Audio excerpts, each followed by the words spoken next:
बहुत बहुत शुक्रिया। निफ्टी बैंक लेके आई है। निफ्टी बैंक तो फिर भी अपने उस जोन को बचा के ले आ रहा है, निफ्टी भी बचा के ले आ रहा है 25,000 को, बट क्लोज खराब। अनुज, वो जो एक हल्की सी ग्रीन लाइन और एक जो दोनों इंडिसेस में डिफरेंस था वो भी आज खत्म हो गया। कैसे देख रहे हैं इस क्लोजिंग और कल के लिए अप्रोच? बिल्कुल, देखिए न्यूट्रल रहे बाजार में, अभी मौके दोनों तरफ के हैं, लेकिन इंट्राडे में हैं जो भी हैं। क्लोजिंग में मुझे लगता नहीं कि आपको एक पोजीशन कैरी करके जाना चाहते हैं, लेकिन एक चीज़ है, निफ्टी और बैंक निफ्टी दोनों अब एक मेक और ब्रेक जोन में हैं। और अगर 25,000 टूटा तो मुझे लग रहा है कि फिर 24,800 का एक रिस्क ओपन होगा। तो अभी के लिए न्यूट्रल रहें और इंट्राडे में दोनों तरफ की ट्रेड चले, ये आई थिंक एक पॉसिबिलिटी रहेगी। चलिए एक न्यूज़ एड्रेस करते हैं, नीचे स्क्रीन पर फ्लैश हो रही है, बड़ी न्यूज़ है एक्चुअली ये। और वो जो बात हो रही थी कि वीकली ऑप्शंस प्राइसेस आपको कुछ कह रहे हैं, बीएससी का प्राइस और एंजल वन का स्टॉक प्राइस पिछले कुछ दिनों में कुछ कह रहा है, उसकी तरफ शायद अब काम होना शुरू हुआ है। यतिन के पास चलते हैं इस न्यूज़ के लिए, उसके बाद डीलिंग रूम चेक लेंगे। Yatin, good afternoon.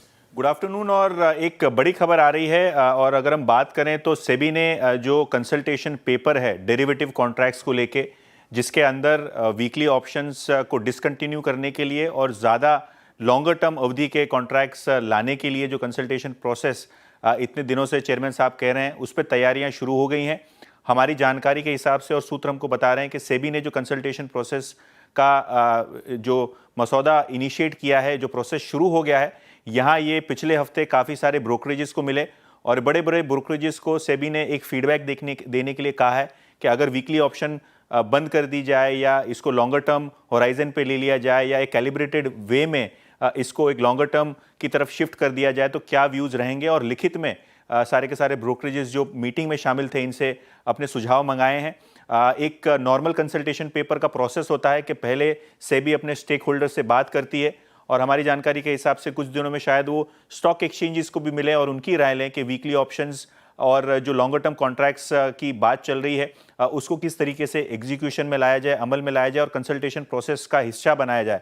तो ब्रोकरेजेस को ऑलरेडी मिले हैं और ऑफिशियली जो चेयरमैन साहब ने कहा था कि बहुत जल्द कंसल्टेशन पेपर आने वाला है, उसी दिशा में अब सेबी ब्रोकरेजेस को मिल के अब ये लिखित में मंगाएगी कि ब्रोकरेजेस की इस मामले पे वीकली ऑप्शन हो या लॉन्गर टर्म कॉन्ट्रैक्ट्स हो, इस पे इनके क्या विचार हैं, क्या डेटा पॉइंट्स निकल के आ रहे हैं। और ये कंसल्टेशन पेपर जो है वो जल्द मार्केट में एक्सपेक्टेड है।